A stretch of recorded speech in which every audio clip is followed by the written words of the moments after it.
நாங்கள் கூட இதனுடைய வார்த்தைகள் மத்தியில் pastor welcome pastor. Praise lord pastor.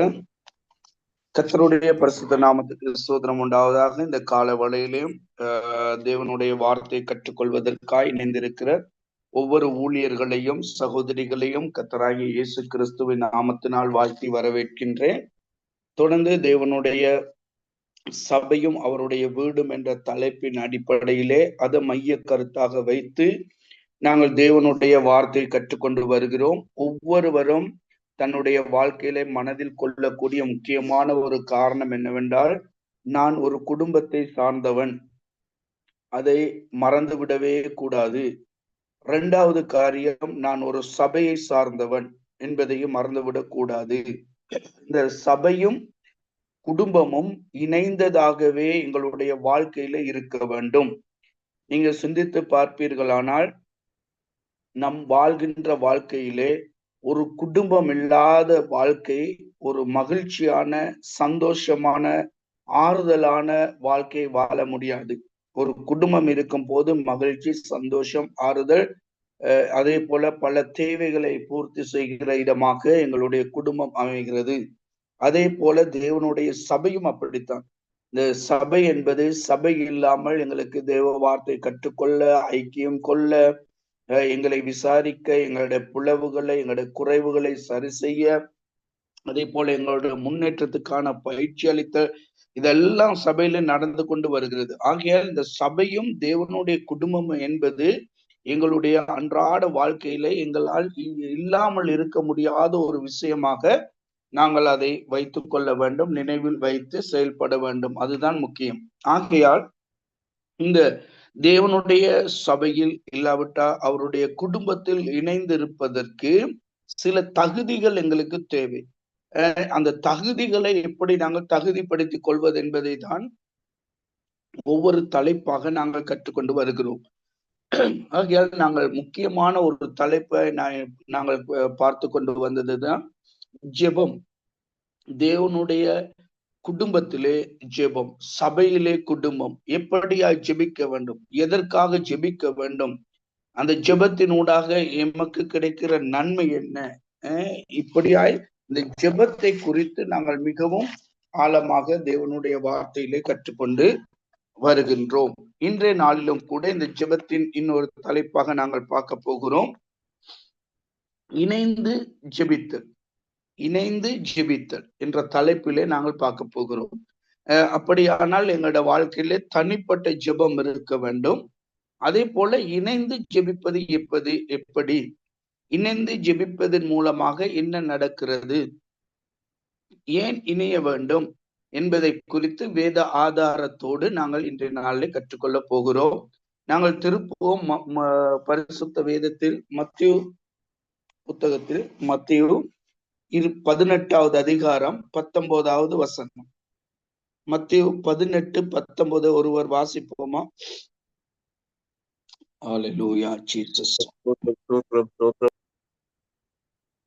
அல்லாமலும் உங்களில் 2 பேர் தாங்கள் வேண்டிக் கொள்ள போகிற எந்த காரியத்தை குறித்தாகிலும் பூமியிலே ஒருமனப்பட்டிருந்தால் பரலோகத்தில் இருக்கிற என் பிதாவினால் அது அவர்களுக்கு உண்டாகும் என்று உங்களுக்கு சொல்லுகிறேன். ஆமென். அப்ப நீங்க இங்க பாத்தீங்கன்னா, அப்ப இணைந்து ஜெபித்தல் என்று நாங்க பார்க்கிறோம். இணைந்து ஜெபிக்கும் போது ஒரு மனம் எங்களுக்கு ரொம்ப முக்கியம். சில வேளையில எங்களுடைய ஜெபம் கேட்கப்படாததுக்கு காரணம் என்ன? இருமனமாக ஜெபித்தது. ஒருவர் ஜெபிக்கும் போது அந்த ஜெபத்திலே எங்களுக்கு ஒரு உண்மை தன்மை இருக்கணும். அப்ப நாங்க எதற்காக ஜெபிக்கிறோங்கிறதை நாங்க தெரிந்து கொள்ள வேண்டும். நாங்கள் என்னத்துக்காக ஜெபிக்கிறோம், எப்படி ஜெபிக்கிறோம் என்பதை நாங்கள் உணர்ந்து ஒருமனப்பட்டு ஜெபிக்கணும். சில பேர் பாத்தீங்கன்னா, ஒருத்தர் ஜெபிக்கக்குள்ள இன்னொருத்தருக்கு அது விருப்பம் இல்லாம இருக்கும். உதாரணத்துக்கு நாங்க சொல்லுவோம்னா, ஒரு சபையில ஒரு அம்மா ஜெபிக்கிறாங்க, என் அயல் வீட்டுக்காரன் எனக்கு தடையா இருக்கிறான், இல்லாட்டி பிரச்சனை கொண்டு வருகிறான் அப்படின்னு சொல்லி ஒரு அம்மா ஜெபிக்கிறாங்க. அதே வீட்டுல உள்ள அந்த அம்மா ஜெபிக்கிறாங்க, அதுக்கு பக்கத்துல இருக்கிறவர் அந்த அம்மாவோட நல்லோம். அவருடைய ஜெபம் எப்படியா இருக்கும்? அப்ப நாங்க ஒருத்தருடைய வேதனையை குறித்து நாங்கள் ஜெபிக்கிறோம், ஆண்டவரே ஒரு மனம் திரும்பணும், இப்படி எல்லாம் ஜெபிக்கிறோம். இன்னொருத்தருடைய ஜெபம் வந்து அதற்கு விரோதமா இருக்கும். அப்ப இப்படி இருக்கக்கூடாது. அப்ப தேவ சமூகத்திலே நாங்கள் விண்ணப்பங்களை வைக்கும் போது ஒரு மனமாய் ஜெபிக்கணும். அதுதான் இங்கே தேவன் எங்களுக்கு உணர்த்துகிற காரியமாய் இருக்கிறது. ஒரு மனம் ரொம்ப முக்கியம். ஆகையால் நாங்கள் தேவனுடைய சமூகத்தில் நாங்கள் ஒரு மனமாய் ஜெபிக்கணும். அப்ப இன்னொருத்தருடைய தேவைக்காக நாங்கள் ஜெபிக்கும் போது அது என்னுடைய தேவை என்ற மனநிலைமையிலே நாங்கள் ஜெபிக்க வேண்டும். இன்னொருவருக்காக ஜெபிக்கும் போது நாங்கள் அவருக்காக ஊக்கமாய் ஜெபிக்க வேண்டும். முழு இருதயத்திலிருந்து ஜெபிக்க வேண்டும். ஏனோ தான் என்று ஜெபிக்க கூடாது. அது அக்கறை இருக்க வேண்டும். அப்ப இப்படியான ஜெபத்தை தான் மேற்கொள்ள வேண்டும். இப்ப நாங்க 2 பேரு இணைந்து நாங்கள் ஜெபிக்கும் போது இந்த ஜெபத்திலே எப்படி ஆண்டவர் கிரியை செய்வார் என்றால், ஆண்டவர் எப்பொழுதுமே எங்களுடைய உள்ளத்தை பார்த்து கொண்டிருக்கிறார். நாங்கள் சொல்லுகின்ற வார்த்தைகளை ஆண்டவர் உன்னிப்பாய் கவனிக்கிறார். எங்களுடைய இருதயமும் அந்த வார்த்தையும் இணைந்து வருகிறதா என்பதை பார்க்கிறார். அதுதான் இங்க முக்கியம். சில பேர் வந்து ஜெபம் பண்ணுவாங்க, உதட்டுல ஜெபம் பண்ணுவாங்க, இருதயத்துல வந்து வேற காரியங்கள் இருக்கும். அப்ப உள்ளத்தில் ஆழத்திலிருந்து நாங்கள் ஜெபிக்க வேண்டும்.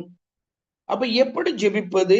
இன்னொருவருடைய தேவையை அவருடைய தேவையா பார்க்க கூடாது. அது என்னுடைய தேவை என்று நாங்கள் எண்ணி அவரோடு கூட இணைந்து நாங்கள் ஜெபிக்க பழகி கொள்ள வேண்டும்.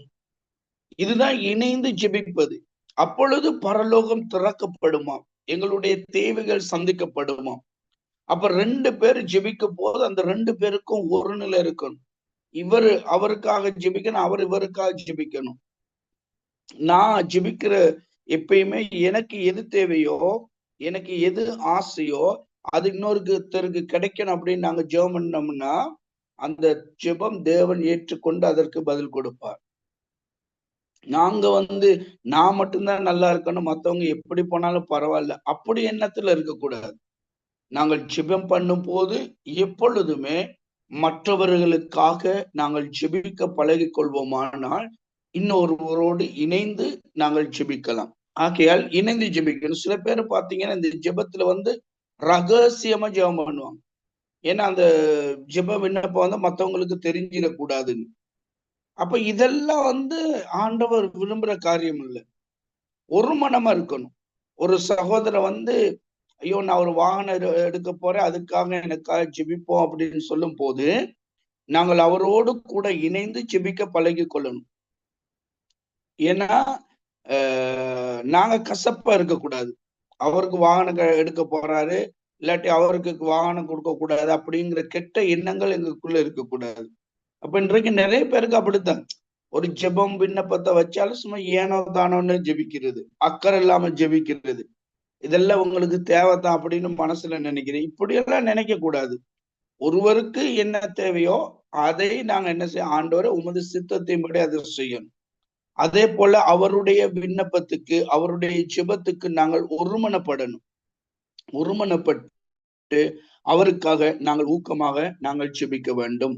நாங்கள் இன்னொரு வசனத்தை வாசிப்போம். சபையார் ஜெபித்தல். எப்படி சபையார் ஜெபித்தாங்கன்னு பார்ப்போம். அப்போஸ்தலர் 4:24 வாசிப்போம். அப்போஸ்தலர் 4:24.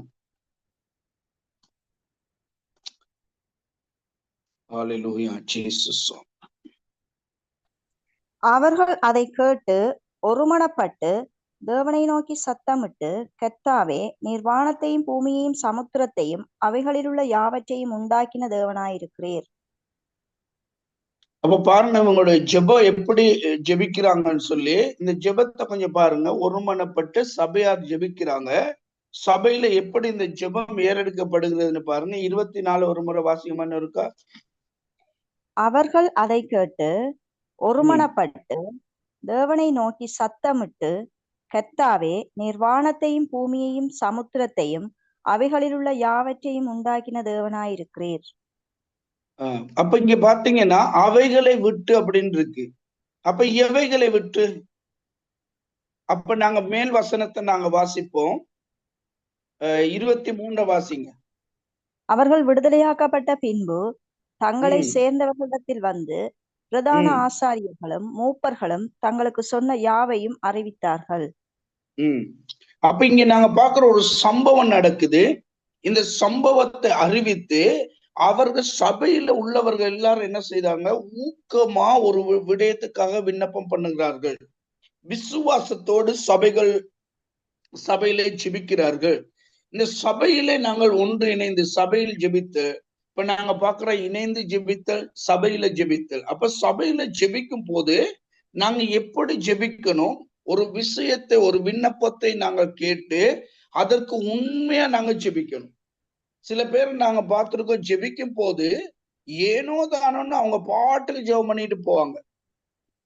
அப்படி ஜெபம் பண்ண கூடாது. அந்த ஜெபத்துல எதற்காக ஜெபம் பண்ண சொல்றாங்கங்கிறத நல்லா பார்க்கணும். எதற்காக ஜெபம் பண்ண சொல்றாங்கன்னு கேட்டு அந்த விடயத்துக்கு மாத்திரம் தான் ஜெபிக்கணும். சில பேரை பார்த்தீங்கன்னா ஜெபம் பண்ண சொல்லும் போது ஒரு பாட்டு ஒண்ணு படிச்சுட்டு தான் அவங்க ஜெபம் பண்ணுவாங்க. சில பேர் பார்த்தீங்கன்னா ஜெபம் பண்ணும் போது அவங்க அவங்களோட தேவையெல்லாம் சொல்லித்தான் ஜெபம் பண்ணுவாங்க.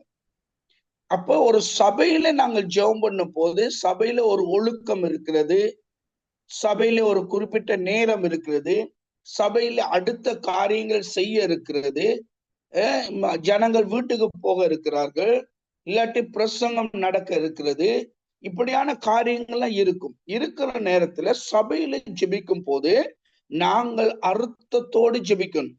சில பேர் நினைக்கிறாங்க நாங்க சும்மா ஜெபம் பண்ணோன்னா ஒரு 20 நிமிஷம் நாங்க பாட்டுக்கு ஜெபம் பண்ணோன்னு நான் பக்திமான் அப்படின்னு மத்தவங்க நினைப்பாங்கன்னு. அப்படி இருக்கக்கூடாது. அது இல்ல ஜெபம்.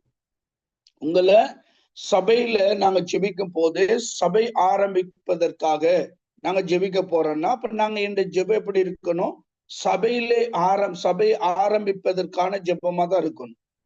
அப்ப இது உதாரணமா பார்ப்போம். இன்னைக்கு ஞாயிற்றுக்கிழமை ஆராதனையில அப்ப நாங்க ஒரு சிஸ்டருக்கோ ஒரு பிரதருக்கோ சொல்றோம், ஆராதனையை ஒப்பு கொடுத்து ஜெபம் பண்ணுங்க. அப்ப அவர் என்ன செய்யணும், ஆண்டவரே இந்த ஆராதனை ஆசீர்வதிங்க, வருகிறவர்களை ஆயத்தப்படுத்துங்க, வந்திருக்கிறவர்களுக்கு பேசுங்க, இந்த நாள்ல நடக்க திட்டமிட்டு வைத்து எல்லா காரியங்களும் நேர்த்தியாய் செய்ய பரிசுத்த ஆவியானவர் எங்களோடு கூட இருந்து எங்களுக்கு உதவி செய்யும்படியாய் இயேசுவின் நாமத்தில் ஜெபிக்கிறேன் நல்ல பிதாவே, ஆமென். முடிச்சு ஜெபம். இதை விட்டுட்டு நாங்க என்ன சொல்றோம், ஜெபம் பண்ணிக்கிட்டே இருக்கிறது அந்த இதுக்கு இந்த இதுக்குன்னு. அப்ப இதுல என்னன்னா ஒரு அர்த்தம் இல்ல. நாங்க ஜெபிக்கிறது எல்லாமே சரிதான், நீங்க சொல்ற வார்த்தை எல்லாம் சரிதான், நீங்க உங்க என்னென்ன பேசுறீங்க எல்லாத்தையும் ஆண்டவர் கேட்பாரு, அதுல மாற்று கருத்து இல்லை. ஆனா இந்த இடம் எங்க நாங்க ஜெபிக்கிறோம், எதற்காக ஜெபிக்கிறோம்? சில வேளை பாத்தீங்கன்னா நாங்க சொன்ன விண்ணப்பத்துக்கே ஜெபிச்சிருக்க மாட்டாங்க, அதை மறந்துடுவாங்க. அப்ப அதனால நல்ல தெளிவா இருக்கணும், எதுக்காக ஜெபம் பண்ண சொல்றாங்க, யாருக்காக ஜெபம் பண்ண சொல்றாங்க அப்படிங்கிறத இனம் கண்டு அதை மாத்திரம் குறிப்பிட்டு நாங்க ஜெபிக்கணும். இதுதான் சபையில ஜெபிக்கக்கூடிய ஜெபம்.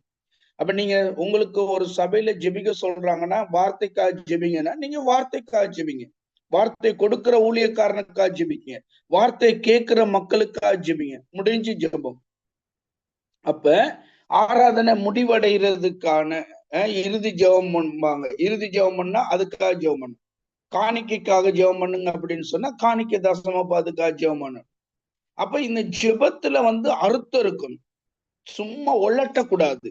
அப்ப இதைத்தான் நாங்க இன்றைக்கு பழகி கொள்ளணும். அப்ப இன்றைக்கு ஒரு விசுவாசி ஜெபிக்கிறதுன்னு சொன்னா தேர்ச்சி பெற்றவனா இருக்கும். நீங்க பாத்துக்கிட்டீங்கன்னா நேத்து ஒருத்தர் சமைக்க ஆரம்பிச்சாருன்னா, நேத்துனா புதுசா ஒருத்தர் சமைக்க ஆரம்பிச்சாருன்னா அவர் வெங்காயம் உரிக்கையில கண்ணு கலங்கும், அவருக்கு எப்படி வெங்காயம் உரிக்கிறதுன்னு தெரியாது, எப்படி இதை செய்யறதுன்னு தெரியாது, அதுலயே அவருக்கு அந்த சாப்பாடு உப்பு கணக்கா போட தெரியாது, உரப்பு கணக்கா போட தெரியாது, இதுலயே அவருக்கு ஒரு குழப்பம் வந்துடும். ஐயோ சரியா இருக்குமா, டென்ஷன் வேற, இந்த டென்ஷன்ல சமைக்கிற கறி அடிபிடிச்சிடும், இப்படி எல்லாம் நடக்கும். அப்ப அவர் புதுசா சமைக்கிறதுனால அவருக்கு தெரியுது இல்லை எதை எப்படி செய்யணும்னு, அனுபவம் இல்லை. அதே ஒரு எக்ஸ்பீரியன்ஸ் ஆன வருடக்கணக்காக சமைக்கிற ஒரு சமையல் செய்யறவரா இருந்தா அவருக்கு என்ன தெரியும், எந்த நேரத்துல எத்தனை பேத்துக்கு சமைக்கணும், எவ்வளவு போடணும்னு நல்லா தெரியும். அப்ப அவருக்கும் இவருக்குள்ள வித்தியாசம் என்ன, இவரும் சமைக்கிறாரு அவரும் சமைக்கிறாரு, ஆனா இந்த சமையல் 2லயும் என்ன இருக்குது? அனுபவம் பெற்றவர் எவ்வளவு அழகா நேர்த்தியாய் அவர் சமைச்சு முடிச்சிருவாருன்னு பாருங்க. அவருக்கு பெரிய காரியமே இல்லை. எத்தனை பேருக்கு சமைக்கணும்னு தான் கேட்பாரு. அதுக்கேத்த மாதிரி அரிசி போடணும், அதுக்கேத்த மாதிரி கறிகள் வைக்கணும்னு அவருக்கு நல்லா தெரியும். இப்ப நான் ஏன் இந்த உதாரணத்தை சொல்றேன்னு கேட்டா, இப்ப நீங்க தேவ வார்த்தையை கேட்டு வளர்ச்சி பெற்றவர்கள், தேவ வார்த்தையில வளர்ந்திருக்கிறவர்கள். அப்ப நீங்க யாருன்னா நல்லா சமைக்க தெரிந்த ஒரு கோக்கி. நீங்க நல்லா சமைக்க தெரிந்தீங்கன்னு சொன்னா உங்களுடைய சமையல் அழகா இருக்கும், அது ருசியா இருக்கும். அதே போலத்தான் இப்ப ஆவிக்குரிய ரீதியில நீங்க வளர்ந்தவர்களுடைய ஜெபமும் வளராத புதிய நபருடைய ஜெபமும் வித்தியாசம். இப்ப எனக்கெல்லாம் ஆரம்ப நாட்கள்ல நான் செய்த ஜெபத்தை நினைச்சாலும் எனக்கு சிரிப்பு வரும். ஏன்னா எவ்வளவு என்னத்தை பேசணும், என்னத்தை சொல்லணும் ஒண்ணுமே தெரியாது. ஆனா இன்றைக்கு பல வருடங்கள் ரட்சிக்கப்பட்டு பல வருடத்தில ஊழியத்தில இருக்கிற நாம் கூட சில சமயத்திலே இதை புரியாமல் செய்கிறோம். ஆகையால் நாங்கள் ஜெபம் பண்ணும் போது அழுத்தமாக ஜெபம் பண்ணணும். அந்த வார்த்தை அழகாக மற்றவருக்கு கேட்கக்கூடியதாக இருக்கணும். இப்போ இன்னொரு நபருக்காக ஜெபிக்கிறோம்னு சொன்னா அவருக்குள்ள ஒரு விசுவாசத்தை ஏற்படுத்தணும், ஒரு உறுதியை ஏற்படுத்தணும். அப்படியான வார்த்தையின் மூலமாக நாங்கள் ஜெபிக்க கற்றுக்கொள்ளணும். இது ரொம்ப முக்கியமான ஒரு காரணமா இருக்கிறது. ஆகையால் சபையில ஜெபிக்கும் போது, எங்களுக்கு ஜெபிக்க கொடுக்கும் போது எதற்காக நாங்கள் ஜெபிக்கிறோம் என்பதை சரியாக இனங்கண்டு அதற்கேற்ற விதத்தை நாங்கள் ஜெபிக்கணும்.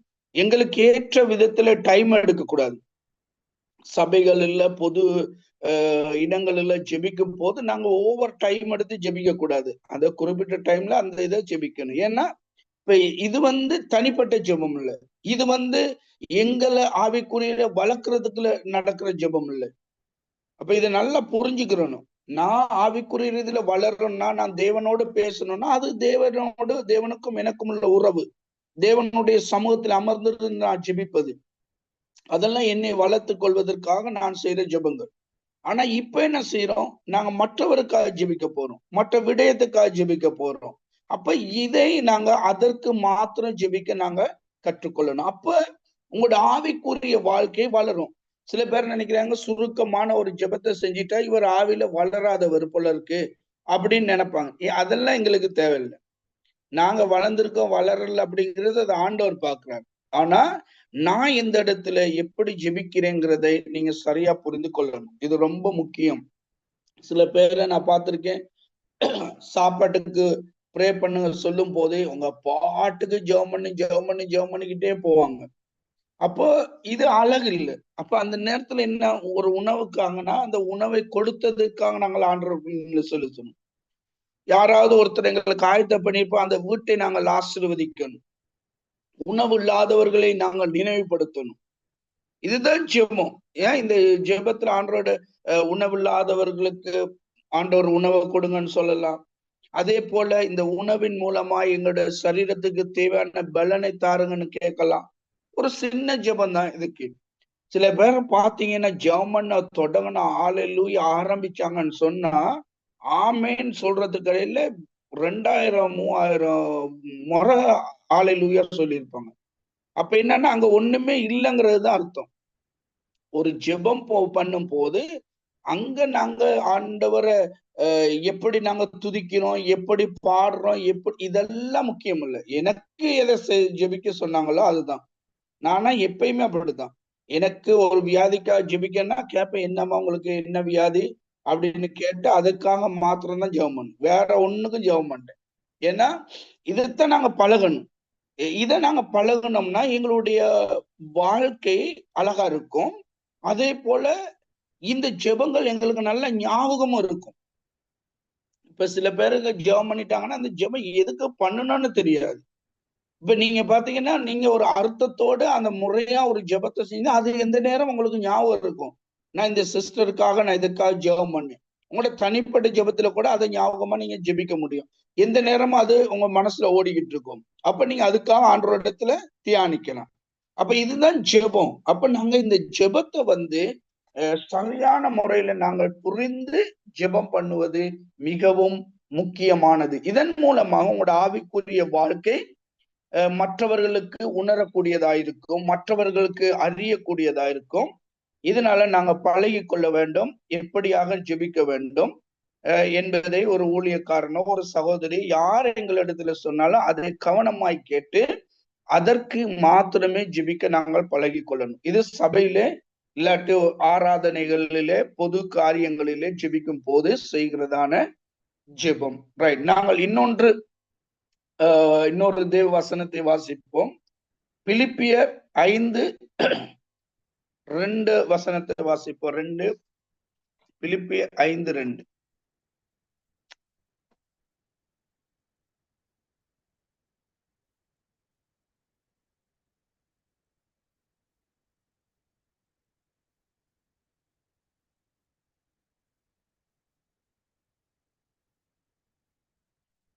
Hallelujah, Jesus.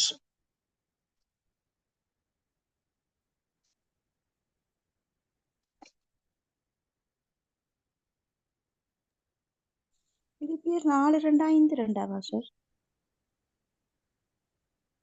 5:2.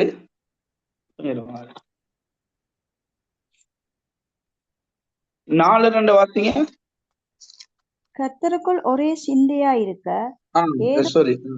ஏயோதியாளுக்கும் சிந்திக்கையாளுக்கும் புத்தி சொல்லுகிறேன். எப்படியா ஒரே சிந்தையா இருக்கணும். நாங்கள் தேவனிடத்தில் ஜெபிக்கும் போது ஒரே சிந்தை உள்ளவர்களாய் இருந்து நாங்கள் ஜெபிக்க வேண்டும். எங்களுடைய சிந்தனையை அங்கும் இங்கும் அலைய விடக்கூடாது. நாங்கள் தேவ சமூகத்தில் இருந்து ஒரு விண்ணப்பத்துக்காக ஜெபிக்கும் போது அந்த ஜெபம் எப்பொழுதும் கிரியை செய்யக்கூடியதாய் இருக்க வேண்டும். ஆகையால் எங்களுடைய சிந்தனை ஒரு நிலை நாங்கள் படுத்திக் கொள்ள வேண்டும். ஒரு நிலையில் இருந்து நாங்கள் ஜெபிக்கிற ஜெபமாய் இருக்க வேண்டும். அடுத்த வசனத்தை வாசிப்போம். 3வது வசனம். அன்றியும் என் உத்தம கூட்டாளியே, அவர்களுக்கு உதவியாயிருக்கும்படி உன்னையும் வேண்டிக் கொள்ளுகிறேன். அவர்கள் கிலேமெந்தோடும் மற்ற எல்லா என்னுடன் வேலையாட்களோடும் கூட சுவிசேஷ விஷயத்தில் என்னோட கூட மிகவும் பிரயாசப்பட்டார்கள். அவர்களுடைய நாமங்கள் ஜீவ புஸ்தகத்தில் இருக்கிறது. பாருங்க, ஒரு ஜெபம் இணைந்து செய்யறது இதெல்லாம் ஆண்டவருடைய ஜீவ புத்தகத்திலே இடம்பெறுகிறது, ஜீவ புத்தகத்திலே எழுதப்படுகிறது. ஆகையால் எப்பொழுதும் நாங்கள் தேவனுடைய சமூகத்திலே நாங்கள் ஜெபிக்கும் போது அதுல ஒரு அர்த்தம் முறை இது அழகா இருக்க வேண்டும். இதை தேவன் விரும்புகிறார்.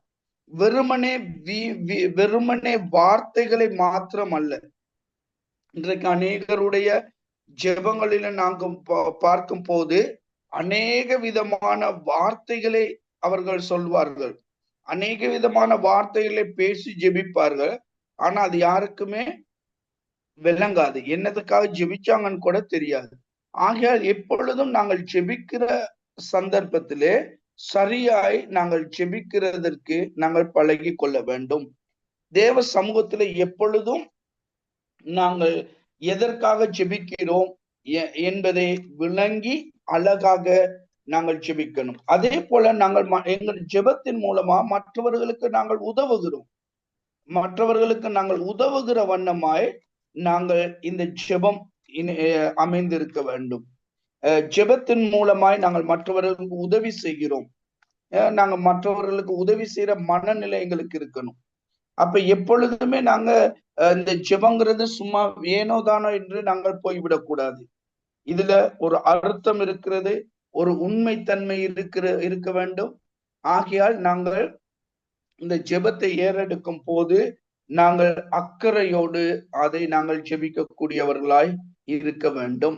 நாங்கள் வாசிப்போம் பிரசங்கியின் புத்தகத்துக்கு 5வது அதிகாரத்துல பிரசங்கி 5:2 வசனத்தை வாசிப்போம்.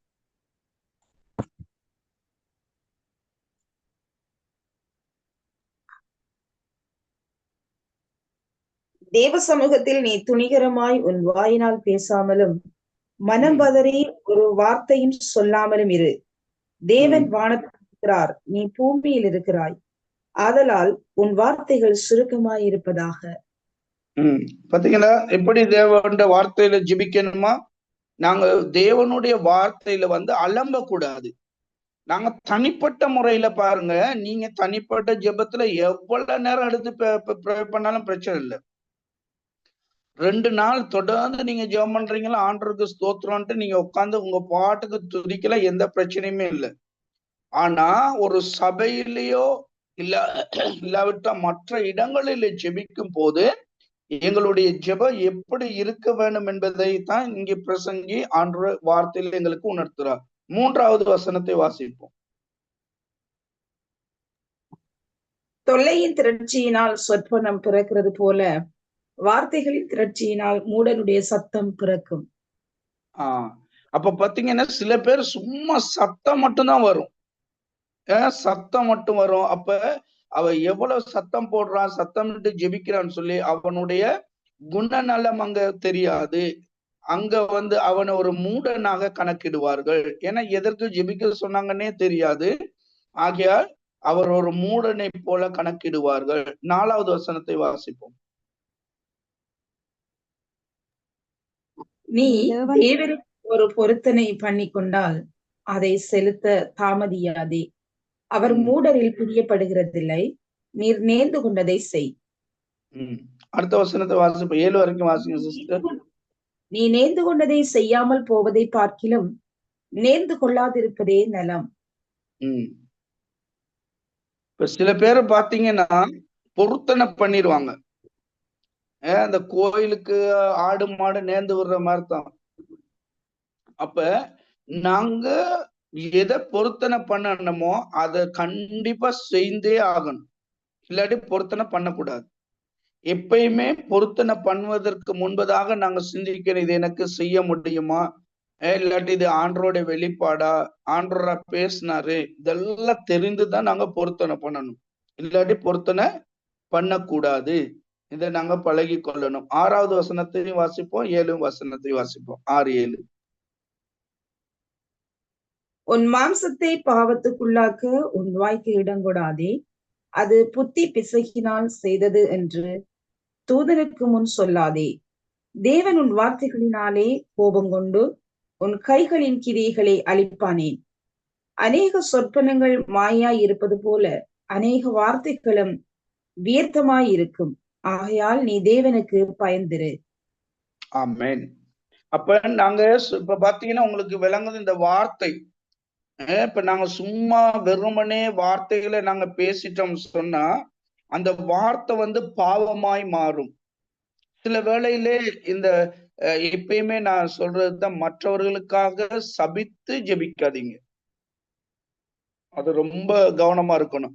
ஏன்னா அந்த சபித்து ஜெபிக்கிற ஜெபம் சில வேளை அது எங்களுக்கே சாபமாய் மாறிவிடும். எப்பயுமே நீங்க ஆசீர்வதித்து ஜெபிக்க பழகி கொள்ளுங்க. எதிராளியா இருந்த என்ன, மனவேதனையா இருந்த என்ன, உங்களை கஷ்டப்படுத்தி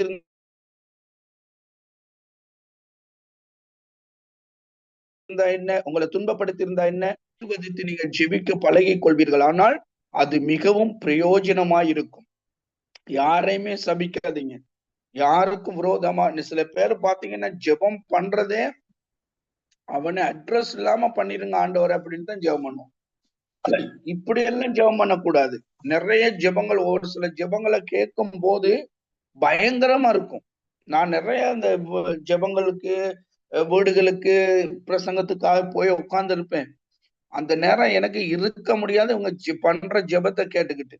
ஏன்னா அப்படிதான் ஜெபம் பண்ணாங்க. ஒரு எதிராளியே அவன் களவெடுத்தவனு, இவங்க போலீஸ் மாதிரி அவனை விரட்டி விரட்டி விரட்டி பிடிக்கிற மாதிரி.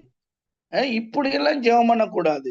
இந்த வார்த்தையை வெறுமனே நாங்க பேசாதபடிக்கு எங்களோட வார்த்தையில உண்மை தன்மை இருக்கணும். நாங்க அழகா ஜெபிக்கணும், அதுதான் இங்க முக்கியம். அதனால வெறுமனே வார்த்தைகளை விட்டக்கூடாது.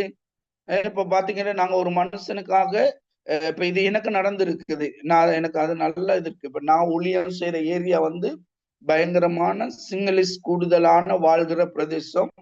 இந்த ஏரியாவில் நான் மட்டும்தான், எங்களோட குடும்பம் மாத்திரம்தான் தமிழ் குடும்பமா இருக்கிறோம். எல்லாம் சுற்றி இருக்கிறவங்க எல்லாம் சிங்களவங்க. புத்திஸ்ட். அப்ப இப்படிப்பட்ட ஜனங்கள் தான் ரட்சிக்கப்பட்டு சபைக்கு வந்து கொண்டிருக்கிறாங்க. அப்ப இதுல பாத்தீங்கன்னா எனக்கு சபை செய்யற காலத்துல சரியான இடைஞ்சல், சரியான எதிரியா இருந்தாங்க ஒரு சில பேரு. அப்ப இவங்க எல்லாம் இருப்பாங்க, நான் அதை கணக்கெடுக்கிறதுல அவங்களுக்காக ஜெபம் பண்றது, அவங்கள கண்டா கதைக்கிறது, இப்படி இருப்பேன். சில பேர் கதைக்கவும் மாட்டாங்க. இப்படி இருக்கும் போது ஒரு கூட்டத்துக்கு நான் போயிருக்கிறேன்.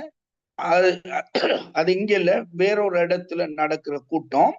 இந்த நான் ஊழியம் செய்யற கிராமத்துல இருந்து ஒரு 3 குடும்பம் அந்த இடத்துக்கு வந்திருக்கு. பாருங்க. இப்ப இந்த மனுஷன் வந்து நமக்கு இடையூறா இருந்த மனுஷன், நமக்கு விரோதமா இருந்த மனுஷன், நம்மோட சபைக்கு எதிரியா இருந்த மனுஷன் இப்ப என்ன செஞ்சிருக்கிறாரு, இன்னொரு இடத்துல போயிட்டு அந்த இடத்துல ஒரு சபைக்கு போறாரு, சபை கூட்டத்துக்கு வந்திருக்கிறாரு. அப்ப நானும் அங்க போயிருக்கிறேன்.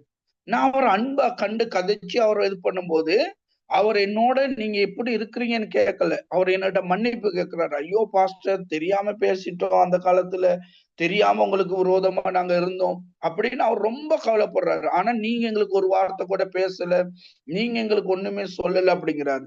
அப்ப நான் என்ன சொல்றேன்னா, நாங்க எதிராளின்னு பாக்குறோம், ஆனா அவனையும் கர்த்தர் ஏதோ ஒரு இடத்துல மனம் திரும்ப பண்ணுவார். அப்ப அப்படியாப்பட்ட ஒரு மனுஷனை நாங்க இந்த பூமியில சந்திக்காவிட்டாலும் பரலோகத்துல சந்திப்போம்.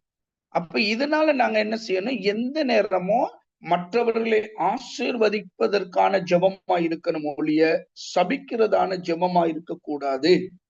இதை நாங்கள் ஆண்டவருடைய சமூகத்திலே நாங்கள் மிகவும் கவனமா இருக்கணும். எப்பயுமே ஆசீர்வதிச்சுட்டு போங்க, அதுல எந்த பிரச்சனையும் இல்லை. ஏன்னா நாங்க ஆசீர்வதிக்கிறவர்ல ஆண்டவர் ஆசீர்வதிப்பேங்கிறாரு. ஆண்டவருக்கு ஸ்தோத்திரம். எப்பயுமே உங்க வாயில இருக்கணும் மற்றவர்களை ஆசீர்வதிக்கிற வார்த்தை, மற்றவர்களை தைரியப்படுத்துற வார்த்தை, மற்றவர்களை உற்சாகப்படுத்துற வார்த்தை. இப்படியான வார்த்தையை நாங்கள் பேசி ஜனங்களை நாங்கள் தைரியப்படுத்தணும். நாங்கள் வாசிப்போம் இன்னொரு வசனம், யோபு 22வது அதிகாரம் 12வது வசனம். யோபு 22:12.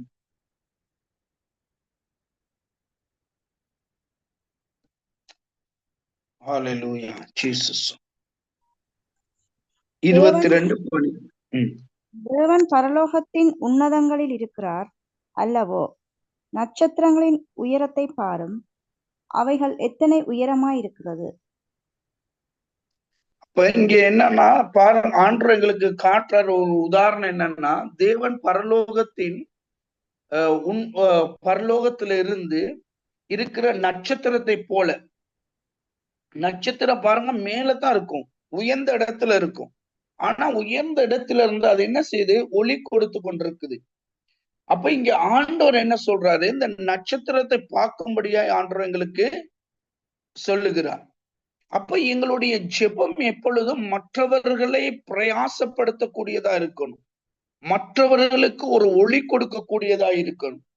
ஆகையால் இந்த தேவனுடைய மகத்துவத்தை வெறுமனே நாங்கள் அதை என்ன பெருமதி இல்லாத விதத்திலே நாங்கள் அதை ஆக்கிவிடக் கூடாது. தேவனுடைய வார்த்தையையும் தேவனையும் பெருமைப்படுத்தக்கூடியவர்கள் நீங்கள் நானுமாய் இருக்க வேண்டும். அப்ப தேவனை எப்பொழுதும் அவருடைய ஸ்தலத்திலே அவரை நாங்கள் வைக்க வேண்டும். சில ஜனங்கள் பாருங்க, தேவனை யார் மூலம் அறிந்து கொள்ற, எங்கள் மூலம். நாங்கள் தான் தேவனுக்கு தேவனை மற்றவர்களுக்கு அறிவிக்கிறதான இல்லாட்டி அறிமுகப்படுத்துற ஒரு ஸ்தானாதிபதியாக இருக்கிறோம். அப்ப நாங்க எப்பொழுதுமே தேவனை மகிமைப்படுத்துகிறவர்களா இருக்கணும், தேவனுடைய நாமத்தை மகிமைப்படுத்துகிற நபராக நாங்கள் இருக்க வேண்டும். ஆகையால் தேவன் எவ்வளவு உயரத்துல இருக்கிறார், அவருடைய உயர்வை நாங்கள் என்ன செய்யக்கூடாது, நாங்க கீழே போட்டுடக்கூடாது. இப்ப சில பேர் பாத்தீங்கன்னா, நாங்க ஒரு தலைவர் இல்லாட்டி ஒரு உயர்ந்த இடத்துல இருக்கிறவரை மதிக்கிறது இல்லை. அதுதான் இங்க முக்கியமான காரணம். அதே போல தேவனை நாங்கள் மதிக்கணும், அவருடைய கிரியைகளை மதிக்க வேண்டும். அவர் உயர்ந்த இடத்துல ஒரு நட்சத்திரத்தை போல இருக்கிற ஒரு தேவன் என்பதை நாங்கள் உணர்ந்து அவருடைய மகத்துவத்தை நாங்கள் மற்றவர்களுக்கு எடுத்து காட்டுகிறவர்களா இருக்கணும். தேவன் கனமுள்ள உங்களோட ஜெபத்துல இருக்கணும், அவருடைய வல்லமை, அவருடைய வார்த்தை, அவர் சொன்ன விடயங்கள், இப்படியான வார்த்தைகளை நீங்கள் உச்சரித்து ஜெபிக்கும் போது தேவன் செய்வாருங்கிற ஒரு நம்பிக்கை அந்த கேட்கிற மனுஷனுக்கு வரும். இதுதான் ஜெபம். ஆகையால் இந்த வார்த்தைகளை குறித்து ஜெபிக்கிற வேளையில நாங்கள் மிகவும் கவனமாய் நாங்கள் இருக்க வேண்டும். இன்னொரு வசனத்தை வாசிப்போம். 103வது சங்கீதம் 103வது சங்கீதம் 19வது வசனம்.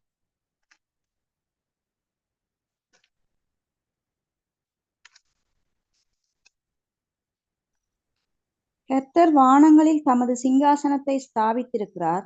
அவருடைய ராஜரிகம் சர்வத்தையும் ஆளுகிறது. அப்ப தேவன் எப்படி இருக்கிறாரு? சர்வ வல்லமை உள்ள தேவன். அவருடைய ராஜ்யம் இது எல்லாத்தையும் ஆளுகிறது. அப்ப தேவன் அவர் எங்க இருக்கிறார், எப்படியாய் கிரியை செய்கிறார் என்பதை நாங்கள் நினைவிலே கொள்ள வேண்டும்.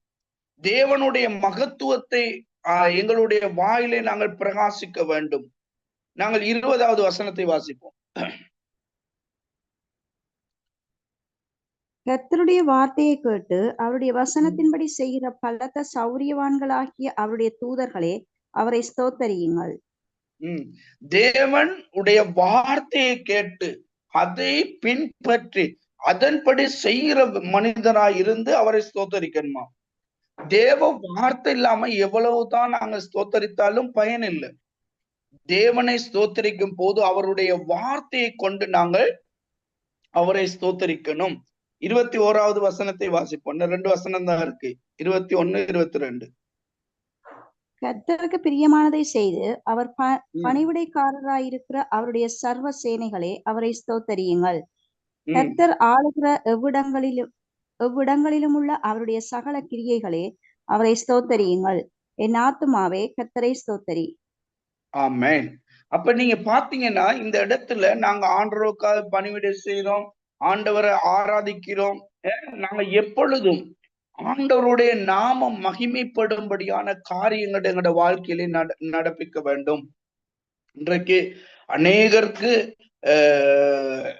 எப்படி ஆண்டவருடைய சமூகத்திலிருந்து ஜெபிக்கிறோன்னு தெரியாது.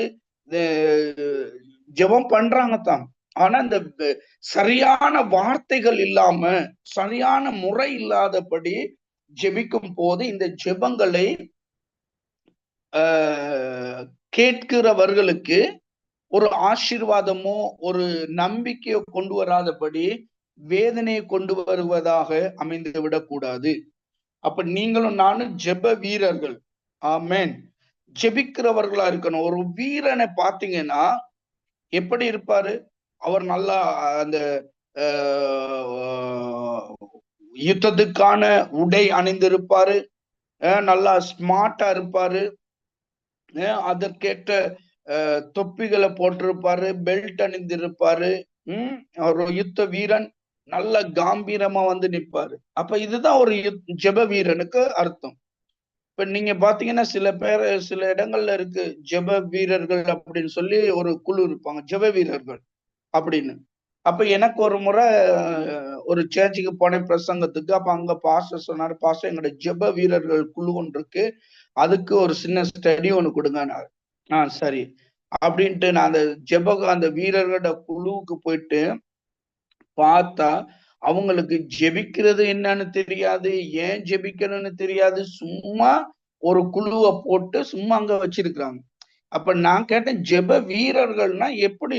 சபைக்கு விரோதமாய் வருகிற ஆபத்துக்கு எதிர்த்து போராடுகிறவர்கள், சபையில இருக்கிற மக்களுக்கு விரோதமாய் வருகிற காரியங்களுக்கு எதிர்த்து போராடுகிறவர்கள், மக்களையும் சபையும் காப்பதற்காக தேவனுடைய சமூகத்துல நிக்கிற வீரர்கள், இவர்கள் தான் ஜெப வீரர்கள். அப்ப இதெல்லாம் ஒண்ணுமே தெரியாது, சும்மா பேருக்கு ஒரு ஜெப குழுல இருக்கிறோம்னு சொல்லி எதுக்குமே இல்லாம அவங்கவுங்க தேவைக்காக ஜெபிச்சுக்கிறது. அப்ப இதெல்லாம் அழகு இல்லை. அப்ப நாங்க ஒரு ஜெப வீரனா எங்களை வச்சிருப்பாரானா? இப்ப பாருங்க, நாட்டுக்கு ஒரு தலைவன் இருக்கும் போது அவர் என்ன செய்யறாரு? நாட்டின் காரியத்துக்காக, நாட்டை பாதுகாக்க வேண்டும் என்பதற்காக கண் விழித்து பசியை மறந்து தன்னுடைய தொழிலை முறையாக அவர் செய்கிறவர். அதுதான் நாட்டுக்கான தலைவனுடைய பணி. அப்ப நீங்களும் நானும் தேவனுடைய சமூகத்திலே எங்களுடைய குடும்பத்துக்காக இருக்கிறோம், எங்களுடைய சபைக்காக இருக்கிறோம். அப்பொழுது எங்களுடைய சபைக்கு நாங்க எப்படியா இருக்க வேண்டும், தேவனுடைய குடும்பத்திலே நாங்க எப்படியா இருக்க வேண்டும் என்பதை குறித்து நாங்கள் சிந்தித்து செயல்பட வேண்டும். நான் யார் என்பதை உணர்ந்து கொள்ள வேண்டும். எனக்கு இந்த காரியம் செய்ய முடியுமா முடியாதா என்பதை நான் உணர்ந்து கொள்ள வேண்டும். ஏன்னா எல்லாத்திலையும் சரியான தேர்வு ஒன்று இருக்கணும். சும்மா சொல்றாங்கன்னு செய்யக்கூடாது. இப்படி செய்தோம்னு சொன்னா அதுல எங்களுக்கு எந்த ஒரு பலனை எங்களுக்கு காண முடியாது. ஆகையால் எப்பொழுதுமே நாங்க பழகி கொள்ளணும். நான் எதற்கு நிற்கின்றேன், எதற்காக தேவ சமூகத்துல நிற்கிறேன் என்பதை குறித்து விளங்கிக் கொள்ளணும். இன்னொரு வசனத்தை வாசிப்போம். எசாயா 66 1-2 வசனங்களை வாசிப்போம். எசாயா 66 1-2. கர்த்தர் சொல்லுகிறது என்னவென்றால், வானம் எனக்கு சிங்காசனம், பூமி எனக்கு பாதபடி. நீங்கள் எனக்கு கட்டும் ஆலயம் எப்படிப்பட்டது, நான் தங்கும் ஸ்தலம் எப்படிப்பட்டது. என்னுடைய கரம் இவைகளையெல்லாம் சிருஷ்டித்ததினால் இவைகளெல்லாம் உண்டாயின என்று கர்த்தர் சொல்லுகிறார். ஆனாலும் சிறுமைப்பட்டு ஆவியில் நொறுங்குண்டு என் வசனத்துக்கு நடுங்குகிறவனையே நோக்கி பார்த்தேன். ஆமென். அப்ப பாத்தீங்கன்னா இங்க ஆண்டவர் என்ன சொல்றாரு, சில பேருக்கு பெரிய ஆலயங்கள் கட்டணும், அங்கத்தான் ஆண்டவர் இருப்பாரு, இப்படி இல்லை. ஆண்டவர் பார்க்கிறாரு நொறுங்குண்ட இருதயங்கள். தேவனுடைய காரியத்துக்காக பிரயாசப்படணும். பிரயாசப்பட்டு தேவனுடைய காரியத்தில ஈடுபடும் போது தேவன் மகத்துவமான காரியங்களை எங்களுடைய வாழ்க்கையில செய்ய வல்லவராயிருக்கிறார். ஆகையால் எப்பொழுதுமே நாங்கள் எதற்காக நான் நிற்கின்றேன் என்பதை குறித்து நாங்கள் நன்கு அறிந்திருக்க வேண்டும். என்னுடைய பணி என்ன, நான் செய்யக்கூடிய காரியங்கள் என்ன, எதற்காக தேவன் என்னை அழைத்திருக்கிறார் என்பதை குறித்து நாங்கள் சரியாக விளங்கிக் கொள்ளணும். அதுதான் இந்த ஊழியம் என்று சொல்லும் போது சில பேர் நினைச்சுக்கிறாங்க சும்மா ஒரு தொழில இதை செய்யலாம்னு சொல்லி. ஆனா தொழில செஞ்சீங்கன்னா ஒரு நாள் உங்க ஊழியம் ஆசீர்வதிக்கப்படவே படாது. இது தொழில் இல்லை. ஊழியங்கிறது மனப்பூர்வமாய் ஆண்டவருக்காக அவருக்காக நாங்கள் ஊழியம் செய்வது, அவருக்காக அவருடைய வேலையை செய்வது, இதுதான் ஊழியம். அப்ப அவருக்காக எங்களை ஒப்பு கொடுத்தால் நாங்கள் எப்படியாக செயல்பட வேண்டும், அவருக்காக எங்களை அர்ப்பணித்தா நாங்க எப்படியாக செயல்பட வேண்டும். சில வேளையில பாத்தீங்கன்னா நிறைய பேர் சொல்லுவாங்க நான் ஃபுல் டைம் ஊழியம் பாஸ்டர்னு. பாத்தீங்கன்னா காலையில வெள்ளனா ஸ்கூல்ல போயிட்டு நிப்பாங்க புள்ளைய போடுறதுக்கு. 11:30 மணிக்கு போயிருவாங்க, 12 மணிக்கு போயிருவாங்க புள்ளைய எடுக்கணும்னு சொல்லி. அன்றைக்கு கிளாஸுக்குன்னு போவாங்க. இதெல்லாம் போட்டுக்கிட்டு நாங்க ஊழியம்னு சொல்லி இது பண்ணக்கூடாது. எங்களோட சொந்த வேலை இருக்கு. ஆனா அந்த தேவனுக்காக எங்களை அர்ப்பணித்தோம்னு சொன்னா முழுமையா அந்த காரியத்துல ஈடுபடணும். அதுல லாபத்தை எதிர்பார்த்து இருக்கக்கூடாது, பேரு புகழை எதிர்பார்த்து இருக்கக்கூடாது. இதெல்லாம் இல்லாம போகிற இடம் தான் ஊழியம். உங்க பேர் இல்லாம போயிடும், உங்களை நல்லதுன்னு சொல்ல மாட்டான், பயங்கரமான பிரச்சனை. ஆனா இதெல்லாம் தாங்கிக்கிட்டு ஊழியத்துக்குன்னு ஊழியம் செய்வீர்களானா நிச்சயம் கர்த்தர் உங்களை ஆசீர்வதிப்பா. இதுதான் ஊழியம். இன்னைக்கு நிறைய பேர் நினைக்கிறாங்க ஊழியக்காரன் நல்லா அழகா உடுத்தி நல்லா அழகா இருக்கும் போது அவருக்கு என்னப்பா எந்த பிரச்சனையும் இல்லை, அவருக்கு வெளிநாட்டுல இருந்து காசு வருது, அவர் சொகுசா இருக்கிறார் அப்படின்னு நினைச்சிட்டு நிறைய பேர் ஊழியத்துக்கு வர்றது. பாக்குறது சொகுசு எப்படின்ட்டு பார்த்தோன்னே தான் விளங்கும். அதுக்கப்புறம் ஓஹோ இது நமக்கு செட் ஆகாது அப்படின்னு ஓடிடுறது. இன்னைக்கு நிறைய பேர் ஊழியத்துக்கு ஓடுறதுக்கு காரணம் இதுதான். ஆனா உண்மையாய் ஆண்டவருக்காக ஆத்துமா பாரத்தோடு நாங்கள் ஒரு விடயத்துல இணைந்திருப்போமானால் அதுல எவ்வளவு கஷ்டம் வந்தாலும் சரி, எவ்வளவு துன்பம் வந்தாலும் சரி, நான் நலச்சி நிற்பேன் அப்படின்னு நின்னால் கர்த்தர் நிச்சயம் அவரை பெரிய உயர்ந்த இடத்திலே அவர் வழி நடத்துவார். ஆகையால் எனக்கு அன்பானவர்களே, நீங்களும் நானும் தேவ சமூகத்துல நிற்கிறோம். எதற்காக நிற்கிறோம்? இந்த கால வேளையில கூட இந்த டெலிவரி மினிஸ்ட்ரி ஊடாக இந்த ஜெபத்துல நீங்க இணைந்திருப்பீர்கள். ஆனா நீங்க வேலை வெட்டி இல்லாம எந்த ஒரு எதிர்பார்ப்பு இல்லாம நீங்க இணையல. ஏதோ உங்கள் மனதுல ஒரு பாரம் இருக்கிறது, ஏதோ உங்களுடைய இருதயத்துல ஒரு வாஞ்சை இருக்கிறது, இதை தேவன் பார்க்கிறார். இதுதான் உண்மை. நீங்க ஒரு அர்ப்பணிப்பு செய்துங்க, அர்ப்பணிப்பு செய்து இந்த இடத்துல நீங்க வந்திருக்கிறீங்கன்னா இதை தேவன் காண்கிறார். அப்ப தேவனுக்காக நீங்க எழும்பி, தேவனுடைய வார்த்தை நான் கற்றுக்கொள்ள வேண்டும், என்னை நான் சரிப்படுத்திக் கொள்ள வேண்டும், என்னுடைய குறைவுகளை நான் சரிப்படுத்திக் கொள்ள வேண்டும், என்னை தகுதிப்படுத்திக் கொள்ள வேண்டும் என்ற எண்ணம் இருக்கிறவர்களுக்கு தேவ வசனத்தின் ஊடாக தேவன் பேசுவார்.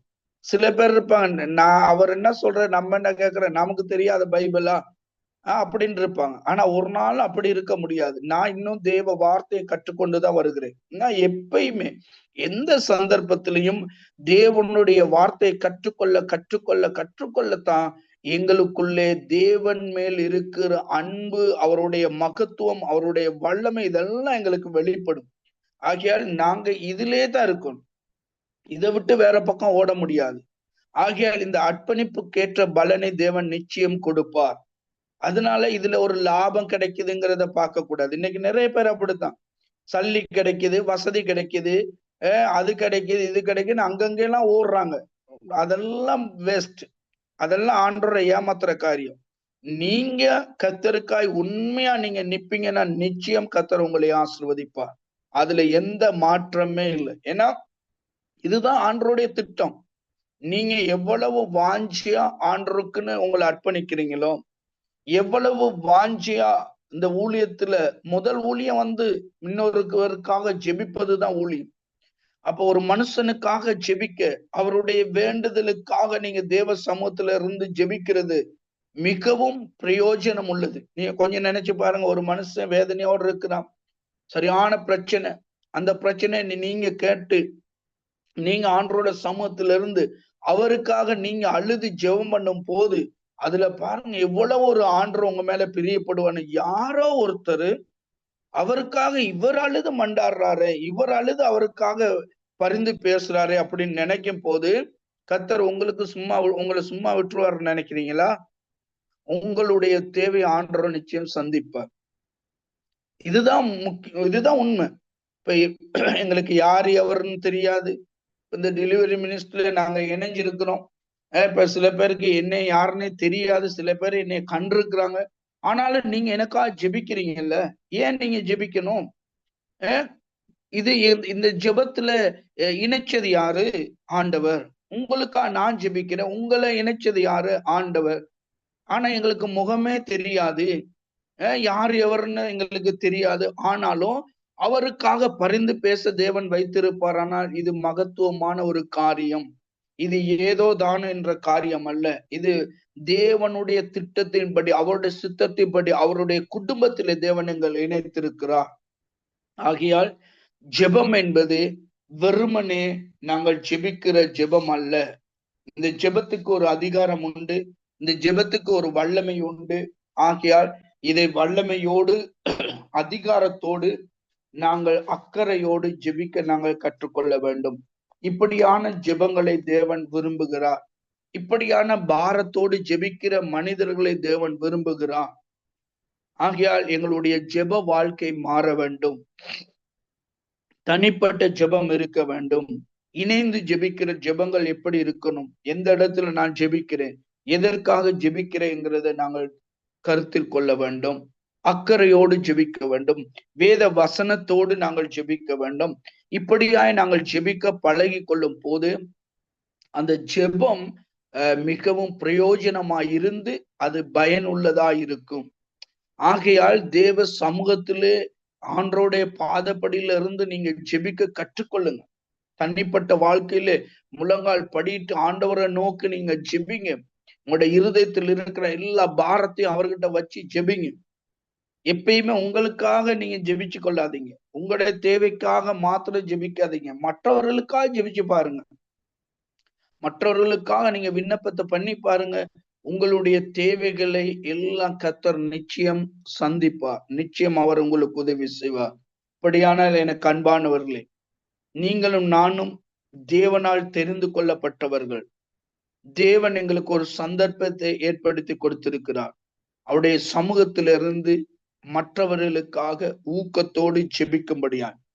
ஆகையால் இந்த ஜெபத்திலே நாங்கள் தரித்திருக்க வேண்டும்.